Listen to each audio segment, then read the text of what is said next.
أعوذ بالله من الشيطان الرجيم. بسم الله الرحمن الرحيم. يا أيها الذين آمنوا أوفوا بالعقود. أحلت لكم بهيمة الأنعام إلا ما يتلى عليكم غير محل الصيد وأنتم حرم. إن الله يحكم ما يريد. يا أيها الذين آمنوا لا تحلوا شعائر الله ولا الشهر الحرام ولا الهدي ولا القلائد ولا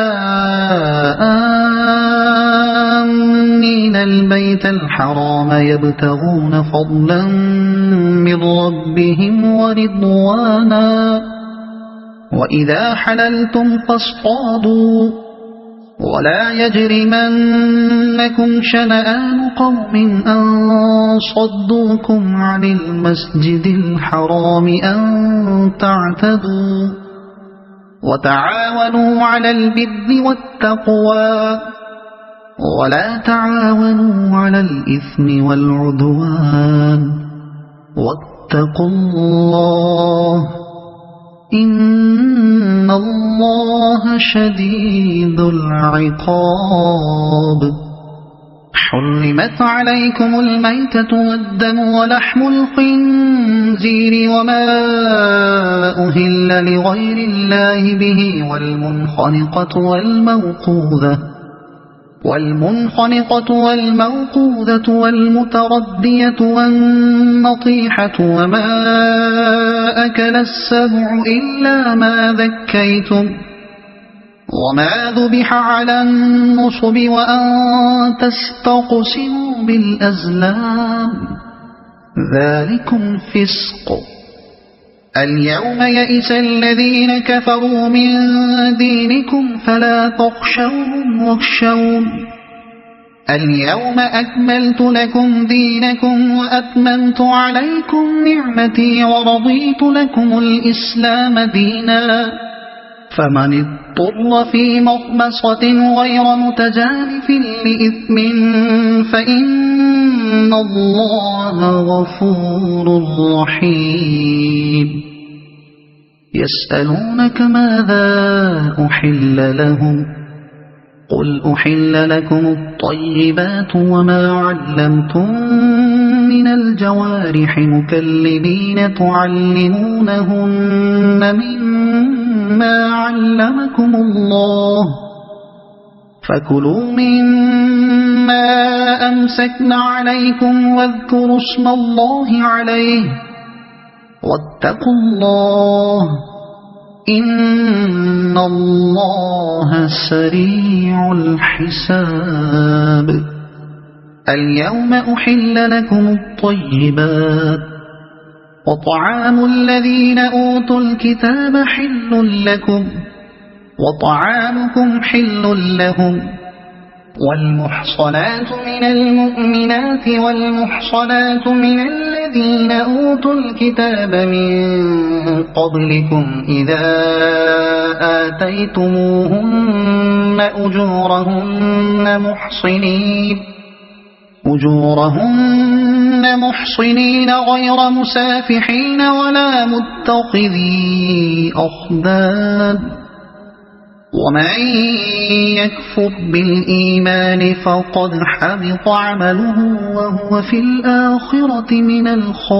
الخاسرين. يا أيها الذين آمنوا إذا قمتم إلى الصلاة فاغسلوا وجوهكم وأيديكم إلى المرافق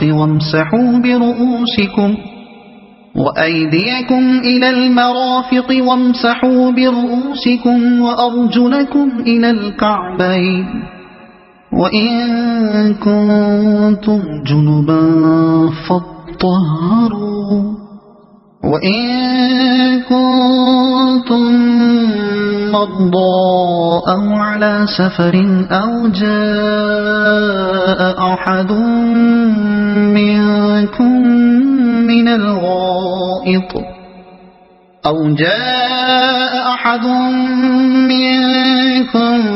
من الغائط أو لامستم النساء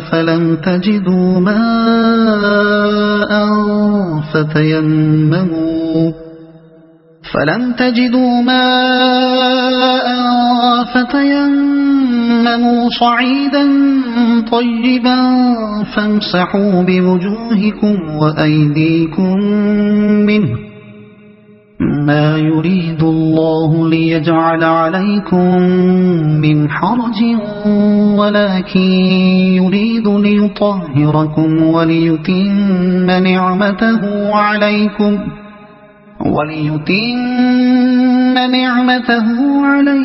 لعلكم تشكرون واذكروا نعمة الله عليكم وميثاقه الذي واثقكم به إذ قلتم سمعنا وأطعنا واتقوا الله إن الله عليم بذات الصدور يا أيها الذين آمنوا كونوا قوامين لله شهداء بالقسط ولا يجرمنكم شنآن قوم على ألا تعدلوا اعدلوا هو أقرب للتقوى واتقوا الله إن الله خبير بما تعملون وعد الله الذين آمنوا وعملوا الصالحات لهم مغفرة وأجر عظيم والذين كفروا وكذبوا بآياتنا أولئك أصحاب الجحيم يا أيها الذين آمنوا اذكروا نعمة الله عليكم إذ هم قوم أن يبسطوا إليكم أيديهم فكف أيديهم عنكم واتقوا الله وعلى الله فليتوكل المؤمنون ولقد أخذ الله ميثاق بني إسرائيل وبعثنا منهم 12 نقيبا وقال الله إني معكم لئن أقمتم الصلاة وآتيتم الزكاة وآمنتم برسلي وعزرتموهم وأقرضتم الله قرضا حسنا لأكفرن عنكم سيئاتكم ولأدخلنكم جنات تجري من تحتها الأنهار فمن كفر بعد ذلك منكم فقد ضل سواء السبيل فبما نقضهم ميثاقهم لعناهم وجعلنا قلوبهم قاسية يحرفون الكلم عن مواضعه ونسوا حظا مما ذكروا به ولا تزال تطلع على خائنة منهم إلا قليلا منهم فاعف عنهم واصفح إن الله يحب المحسنين ومن الذين قالوا إنا نصارى أخذنا ميثاقهم فنسوا حظا مما ذكروا به فأغرينا بينهم العداوة والبغضاء إلى يوم القيامة وسوف ينبئهم الله بما كانوا يصنعون يا أهل الكتاب قد جاءكم رسولنا يبين لكم كثيرا مما كنتم تخفون من الكتاب ويعفو عن كثير قد جاءكم من الله نور وكتاب مبين يهدي به الله من اتبع رضوانه سبل السلام ويخرجهم من الظلمات إلى النور بإذنه ويهديهم إلى صراط مستقيم لقد كفر الذين قالوا إن الله هو المسيح ابن مريم قل فمن يملك من الله شيئا إن أراد أن يهلك المسيح ابن مريم وأمه ومن في الأرض جميعا ولله ملك السماوات والأرض وما بينهما يخلق ما يشاء والله على كل شيء قدير وقالت اليهود والنصارى نحن أبناء الله وأحباؤه قل فلم يعذبكم بذنوبكم بل أنتم بشر ممن خلق يغفر لمن يشاء ويعذب من يشاء ولله ملك السماوات والأرض وما بينهما وإليه المصير يا أهل الكتاب قد جاءكم رسولنا يبين لكم على فترة من الرسل أن تقولوا ما جاءنا من بشير ولا نذير فقد جاءكم بشير ونذير والله على كل شيء قدير وإذ قال موسى لقومه يا قوم اذكروا نعمة الله عليكم إذ جعل فيكم أنبياء وجعلكم ملوكا وآتاكم ما لم يؤت أحدا من العالمين يا قوم ادخلوا الأرض المقدسة التي كتب الله لكم ولا ترتدوا على أدباركم فتنقلبوا خاسرين قالوا يا موسى إن فيها قوما جبارين وإنا لن ندخلها حتى يخرجوا منها فإن يخرجوا منها فإنا داخلون قال رجلان من الذين يخافون أنعم الله عليهم ادخلوا عليهم الباب فإذا دخلتموه فإنكم غالبون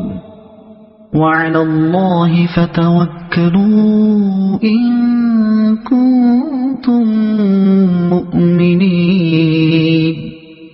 قالوا يا موسى إنا لن ندخلها أبدا ما داموا فيها فاذهب أنت وربك فقاتلا إنا هاهنا قاعدون قال رب إني لا أملك إلا نفسي وأخيه فافرق بيننا وبين القوم الفاسقين قال فإنها محرمة عليهم 40 سنة يتيهون في الأرض فلا تأس على القوم الفاسقين واتل عليهم نبأ ابني آدم بالحق إذ قربا قربانا فتقبل من أحدهما ولم يتقبل من الآخر قال لأقتلنك قال إنما يتقبل الله من المتقين لئن بسطت إلي يدك لتقتلني ما أنا بباسط يدي إليك لأقتلك إني أخاف الله رب العالمين إني أريد أن تبوء بإثمي وإثمك فتكون من أصحاب النار وذلك جزاء الظالمين فطوعت له نفسه قتل أخيه فقتله فأصبح من الخاسرين فبعث الله غرابا يبحث في الأرض ليريه كيف يواري سوءة أخيه قال يا ويلتى أعجزت أن أكون مثل هذا الغراب فأواري سوءة أخي فأصبح من النادمين من أجل ذلك كتبنا على بني إسرائيل أنه من قتل نفسا بغير نفس أو فساد في الأرض فكأنما قتل الناس جميعا ومن أحياها فكأنما أحيا الناس جميعا ولقد جاءتهم رسلنا بالبينات ثم إن كثيرا منهم بعد ذلك في الأرض لمسرفون إنما جزاء الذين يحاربون الله ورسوله ويسعون في الأرض فسادا أن يقتلوا أو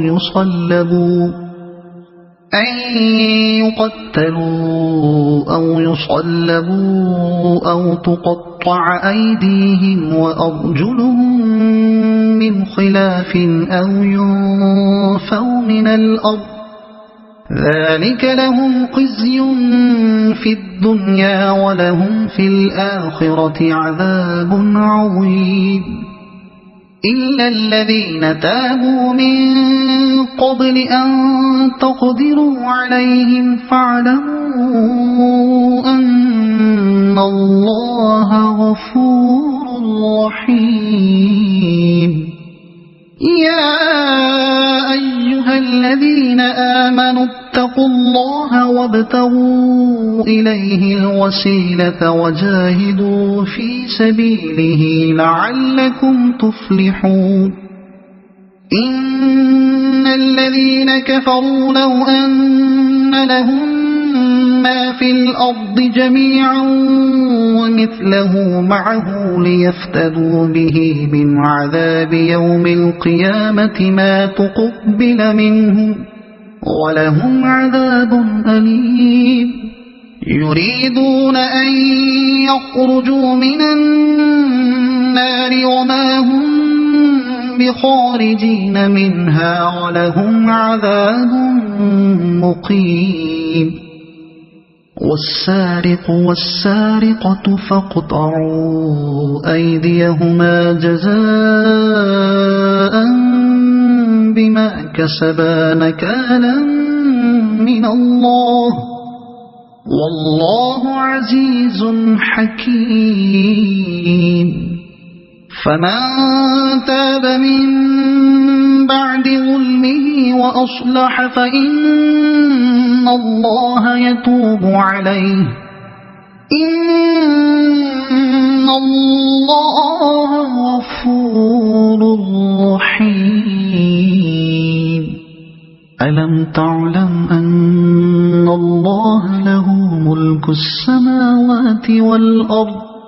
يعذب من يشاء ويغفر لمن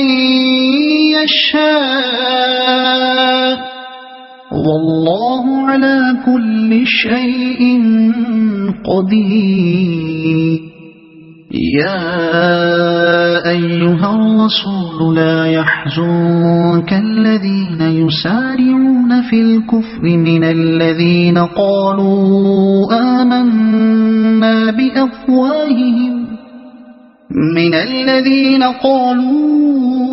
آمنا بأفواههم ولم تؤمن قلوبهم ومن الذين هادوا سماعون للكذب سماعون لقوم آخرين لم يأتوك يحرفون الكلم من بعد مواضعه يقولون إن أوتيتم هذا فخذوه وإن لم تؤتوه فاحذروا ومن يرد الله فتنته فلن تملك له من الله شيئا أولئك الذين لم يرد الله أن يطهر قلوبهم لهم في الدنيا خزي ولهم في الآخرة عذاب عظيم سماعون للكذب أكالون للسحت فإن جاءوك فاحكم بينهم أو أعرض عنهم وإن تعرض عنهم فلن يضروك شيئا وإن حكمت فاحكم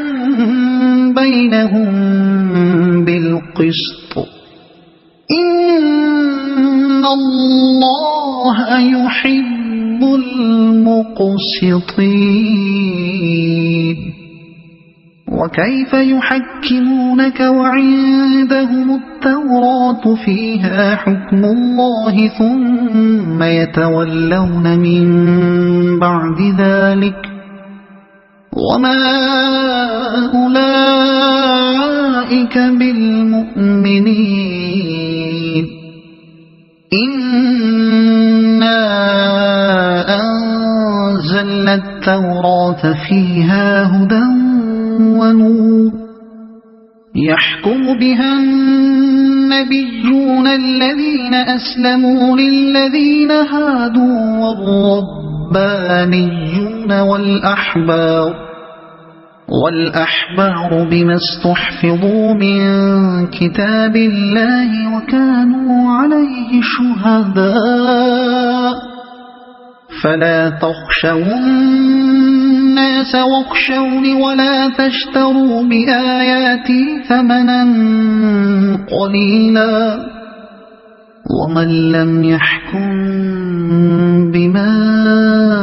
أنزل الله فأولئك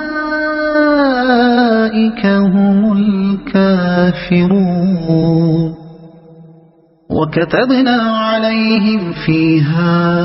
أن النفس بالنفس والعين بالعين والأنف بالأنف والأذن بالأذن والسن بالسن والجروح قصاص فمن تصدق به فهو كفارة له ومن لم يحكم بما أنزل الله فأولئك هم الظالمون وقفينا على آثارهم بعيسى ابن مريم مصدقا لما بين يديه من التوراة وآتيناه الإنجيل فيه هدى ونور ومصدقا لما بين يديه من التوراة وهدى وموعظة للمتقين وليحكم أهل الإنجيل بما أنزل الله فيه ومن لم يحكم بما أنزل الله فأولئك هم الفاسقون وأنزلنا إليك الكتاب بالحق مصدقا لما بين يديه من الكتاب ومهيمنا عليه فاحكم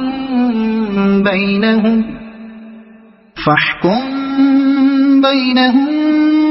بما أنزل الله ولا تتبع أهواءهم عما جاءك من الحق لكل جعلنا منكم شرعة ومنهاجا ولو شاء الله لجعلكم أمة واحدة ولكن ليبلوكم فيما آتاكم فاستبقوا الخيرات إلى الله مرجعكم جميعا فينبئكم بما كنتم فيه تختلفون وأن احكم بينهم بما أنزل الله ولا تتبع أهواءهم واحذرهم أن يفتنوك عن بعد ما أنزل الله إليك فإن تولوا فاعلم أنما يريد الله أن يصيبهم ببعض ذنوبهم وإن كثيرا من الناس لفاسقون أفحكم الجاهلية يبغون ومن أحسن من الله حكما لقوم يوقنون يا أيها الذين آمنوا لا تتخذوا اليهود والنصارى أولياء بعضهم أولياء بعض ومن يتولهم منكم فإنه منهم إن الله لا يهدي القوم الظالمين فترى الذين في قلوبهم مرض يسارعون فيهم يقولون نخشى أن تصيبنا دائرة فعسى الله أن يأتي بالفتح أو أمر من عنده فيصبحوا على ما أسروا في أنفسهم نادمين ويقول الذين آمنوا أهؤلاء الذين أقسموا بالله جهد أيمانهم إنهم لمعكم حبطت أعمالهم فأصبحوا خاسرين. يا أيها الذين آمنوا من يرتد منكم عن دينه فسوف يأتي الله بقوم يحبهم ويحبونه أذلة على المؤمنين أعزة على الكافرين يجاهدون في سبيل الله ولا يخافون لومة لائم ذلك فضل الله يؤتيه من يشاء والله واسع عليم. إنما وليكم الله ورسوله والذين آمنوا الذين يقيمون الصلاة ويؤتون الزكاة وهم راكعون. ومن يتول الله ورسوله والذين آمنوا فإن حزب الله هم الغالبون. يا أيها الذين آمنوا لا تتخذوا الذين اتخذوا دينكم هزوا ولعبا من الذين أوتوا الكتاب من قبلكم والكفار أولياء واتقوا الله إن كنتم مؤمنين. وإذا ناديتم إلى الصلاة اتخذوها هزوا ولعبا ذلك بأنهم قوم لا يعقلون. قل يا أهل الكتاب هل تنقمون منا إلا أن آمنا بالله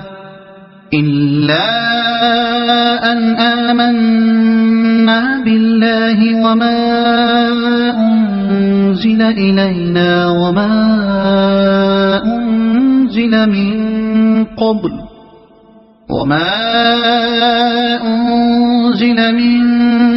قبل وأن أكثركم فاسقون.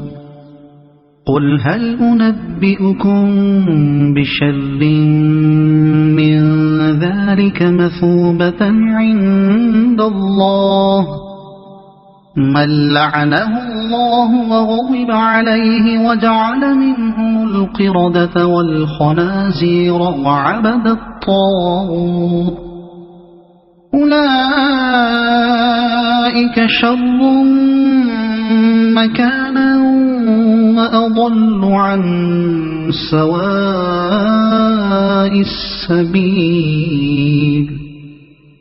وإذا جاءوكم قالوا آمنا وقد دخلوا بالكفر وهم قد خرجوا به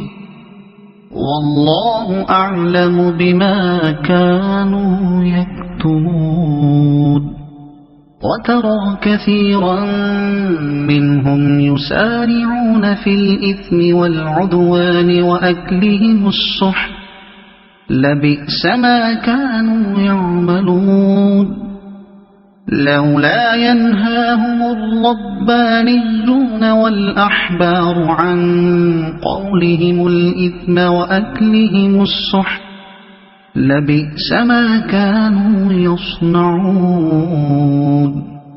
وقالت اليهود يد الله مغلولة غلت أيديهم ولعنوا بما قالوا بل يداه مبسوطتان ينفق كيف يشاء ولا يزيدن كثيرا منهم ما أنزل إليك من ربك طغيانا وكفرا وألقينا بينهم العداوة والبغضاء إلى يوم القيامة كلما أوقدوا نارا للحرب أطفأها الله ويسعون في الأرض فسادا والله لا يحب المفسدين ولو أن أهل الكتاب آمنوا واتقوا لكفرنا عنهم سيئاتهم ولأدخلناهم جنات النعيم ولو أنهم أقاموا التوراة والإنجيل وما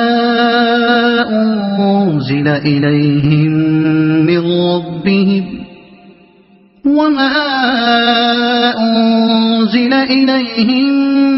من ربهم لأكلوا من فوقهم ومن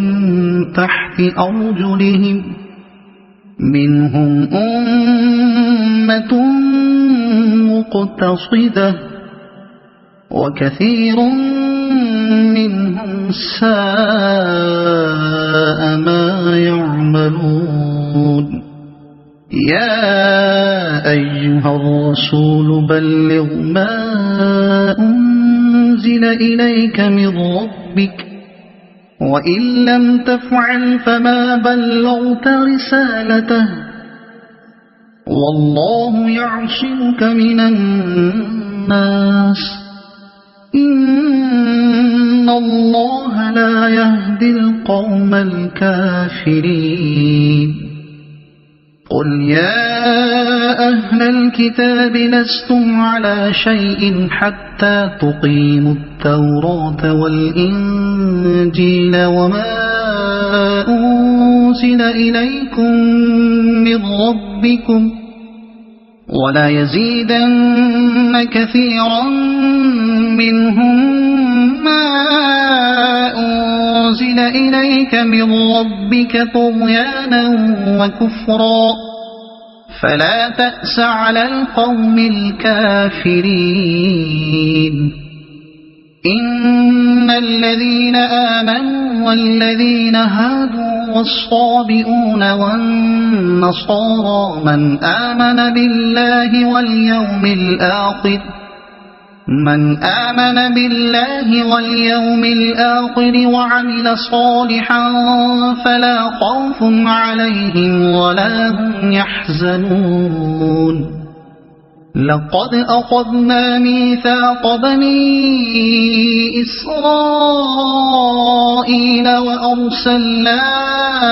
إليهم رسلا كلما جاءهم رسول بما لا تهوى أنفسهم فريقا كذبوا وفريقا يقتلون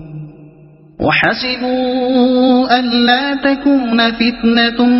فعموا وصموا ثم تاب الله عليهم ثم عموا وصموا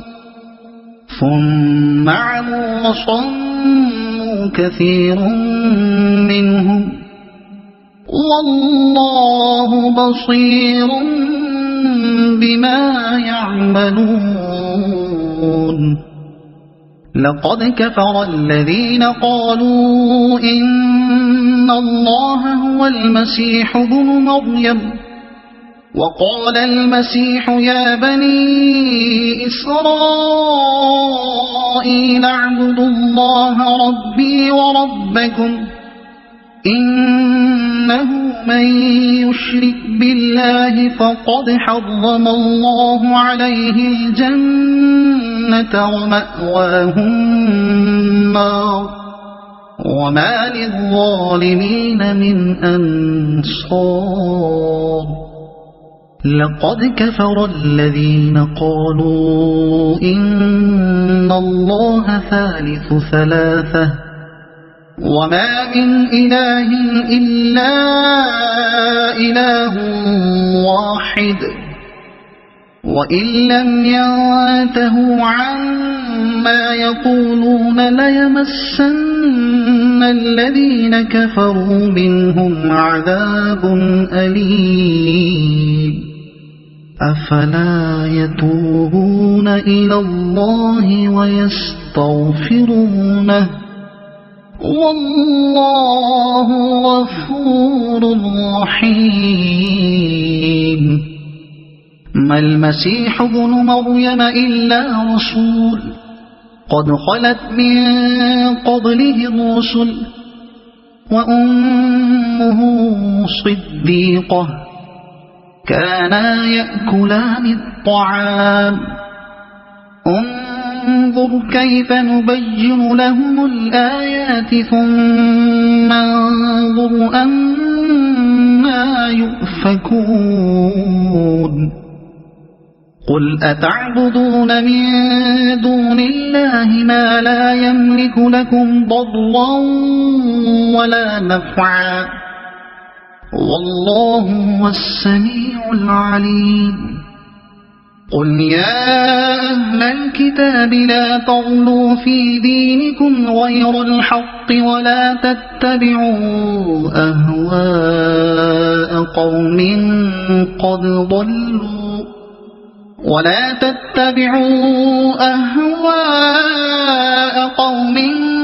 قد ضلوا من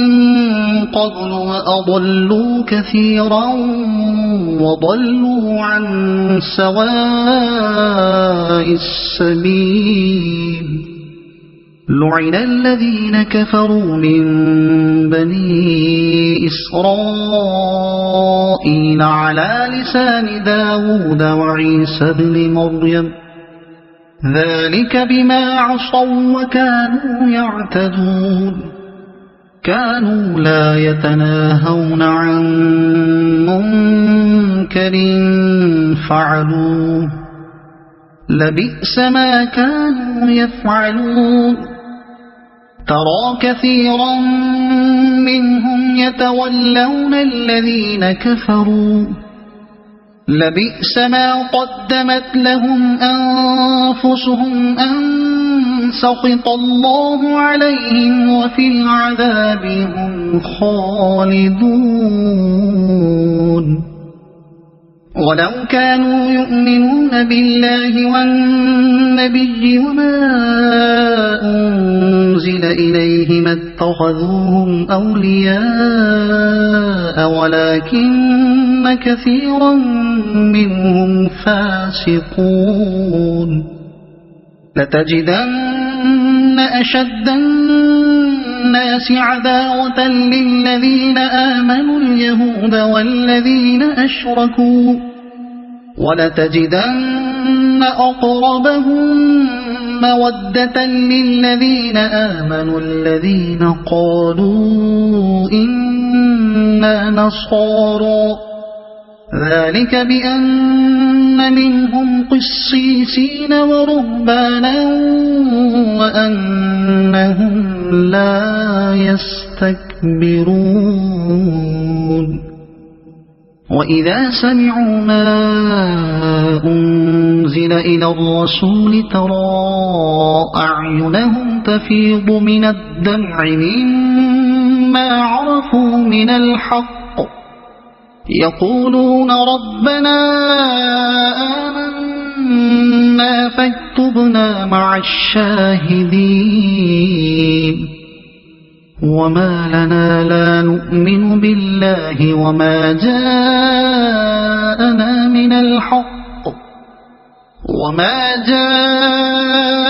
من الحق ونطمع أن يدخلنا ربنا مع القوم الصالحين فأثابهم الله بما قالوا جنات تجري من تحتها الأنهار خالدين فيها وذلك جزاء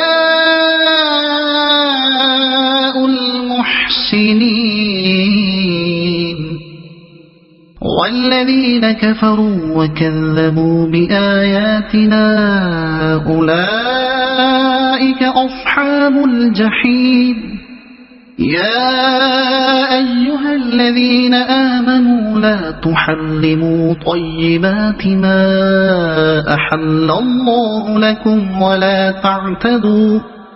إن الله لا يحب المعتدين وكلوا مما رزقكم الله حلالا طيبا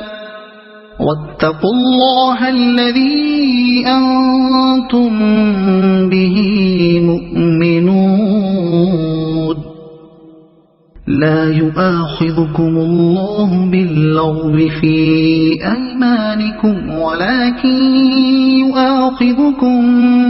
بما عقدتم الأيمان فكفارته إطعام 10 مساكين من أوسط ما تطعمون أهليكم أو كسوتهم أو تحرير رقبة فمن لم يجد فصيام 3 أيام ذلك كفارة أيمانكم إذا حلفتم واحفظوا أيمانكم كذلك يبين الله لكم آياته لعلكم تشكرون يا أيها الذين آمنوا إنما الخمر والميسر والأنصاب والأزلام رجس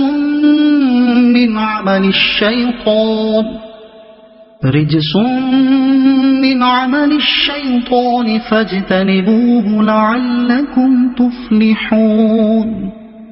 إنما يريد الشيطان أن يوقع بينكم العداوة والبغضاء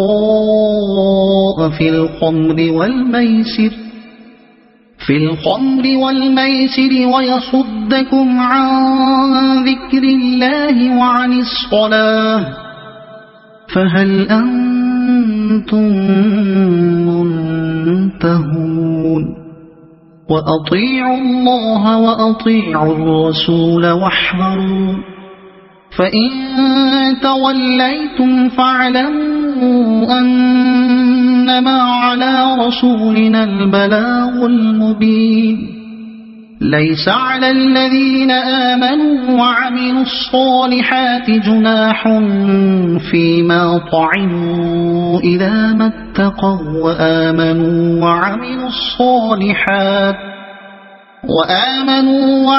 الصالحات ثم اتقوا وأحسنوا والله يحب المحسنين يا أيها الذين آمنوا ليبلونكم الله بشيء من الصيد تناله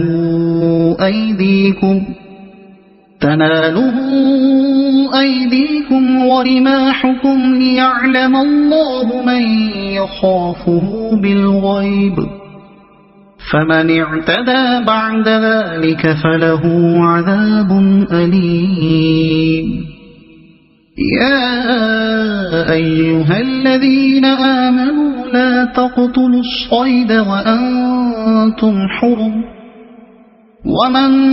قتله منكم متعمدا فجزاء مثل ما قتل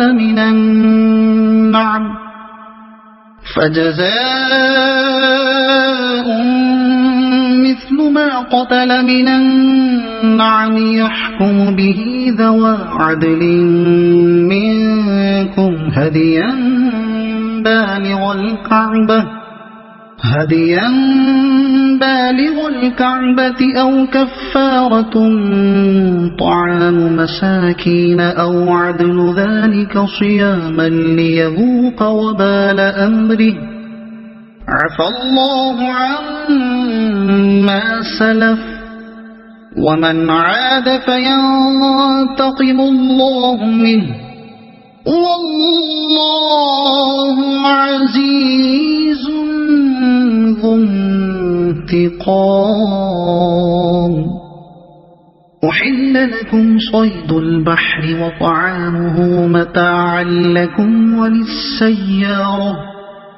وحرم عليكم صيد البر ما دمتم حرما واتقوا الله الذي إليه تحشرون. جعل الله الكعبة البيت الحرام قياما للناس والشهر الحرام والهدي والقلائد ذلك لتعلموا أن الله يعلم ما في السماوات وما في الأرض وأن الله بكل شيء عليم. اعلموا أن الله شديد العقاب وأن الله غفور رحيم. ما على الرسول إلا البلاغ والله يعلم ما تبدون وما تكتمون. قل لا يستوي الخبيث والطيب ولو أعجبك كثرة الخبيث فاتقوا الله يا أولي الألباب لعلكم تفلحون. يا أيها الذين آمنوا لا تسألوا عن أشياء إن تبد لكم تسؤكم وإن تسألوا عنها حين ينزل القرآن تبد لكم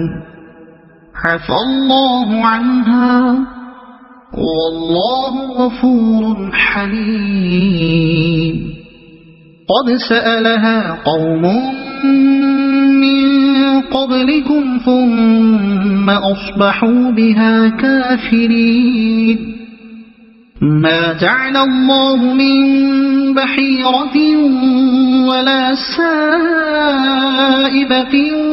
ولا وصيلة ولا حام ولكن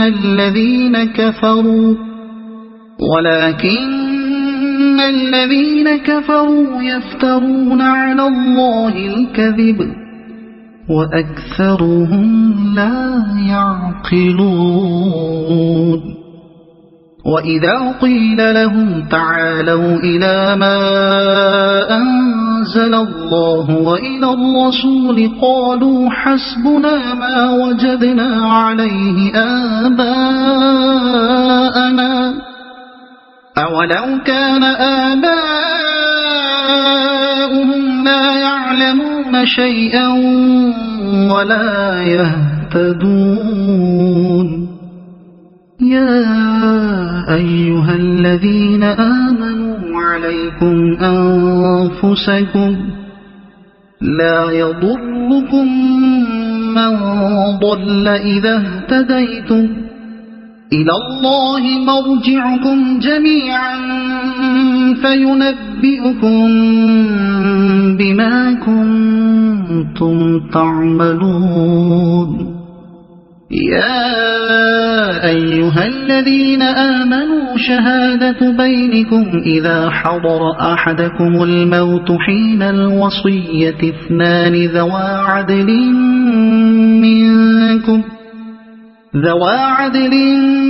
منكم أو آخران من غيركم إن أنتم ضربتم في الأرض فأصابتكم مصيبة الموت تحبسونهما من بعد الصلاة فيقسمان بالله إن ارتبتم لا نشتري به ثمنا ولو كان ذا قربى ولا نكتم شهادة الله إنا إذا لمن الآثمين فإن عثر على أنهما استحقا إثما فآخران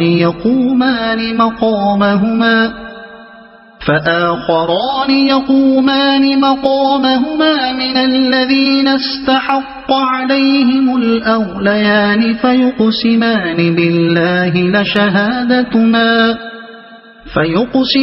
بالله لشهادتنا أحق من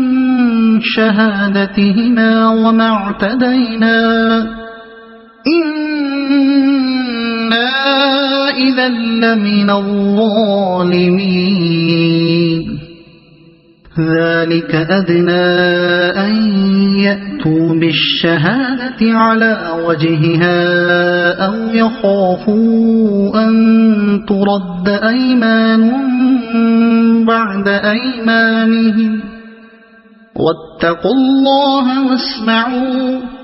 والله لا يهدي القوم الفاسقين يوم يجمع الله الرسل فيقول ماذا أجبتم قالوا لا علم لنا إنك أنت علام الغيوب إذ قال الله يا عيسى ابن مريم اذكر نعمتي عليك وعلى والدتك إذ أيدتك بروح القدس تكلم الناس في المهد وكهلا وإذ علمتك الكتاب والحكمة والتوراة والإنجيل وإذ تخلق من الطين كهيئة الطير بإذني فتنفخ فيها فتكون طيرا بإذني وتبرئ الأكمه والأبرص بإذني وإذ تخرج الموتى بإذني وإذ كففت بني إسرائيل عنك إذ جئتهم بالبينات فقال الذين كفروا منهم إن هذا إلا سحر مبين وإذ أوحيت إلى الحواريين أن آمنوا بي وبرسولي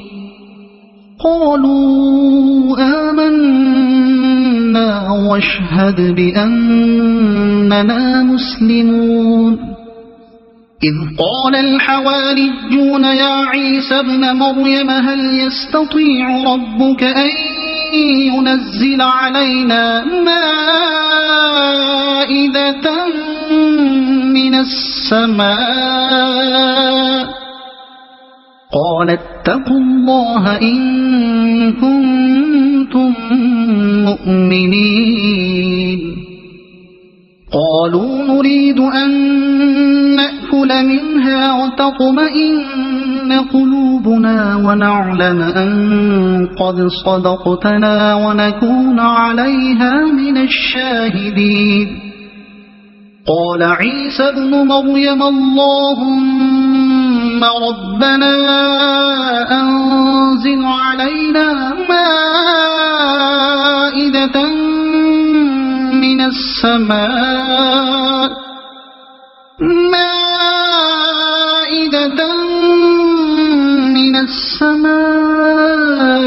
تكون لنا عيدا لأولنا وآخرنا وآية منك وارزقنا وأنت خير الرازقين قال الله إني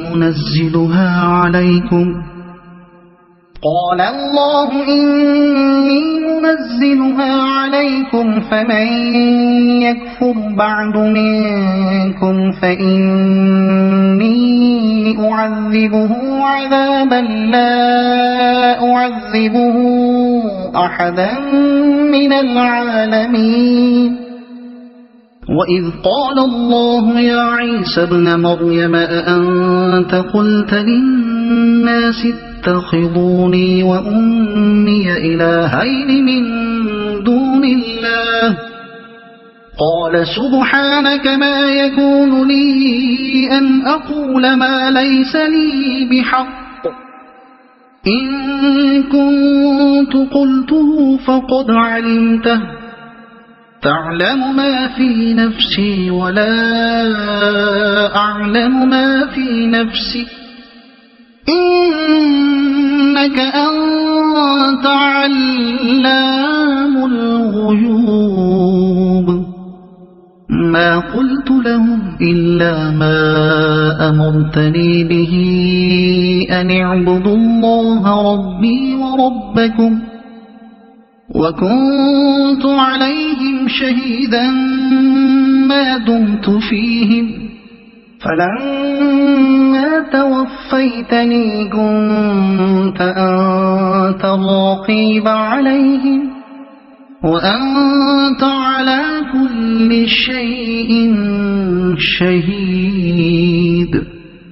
إن تعذبهم فإنهم عبادك وإن تغفر لهم فإنك أنت العزيز الحكيم قال الله هذا يوم ينفع الصادقين صدقهم لهم جنات تجري من تحتها الأنهار خالدين فيها أبدا رضي الله عنهم ورضوا عنه ذلك الفوز العظيم لله ملك السماوات والأرض وما فيهن وهو على كل شيء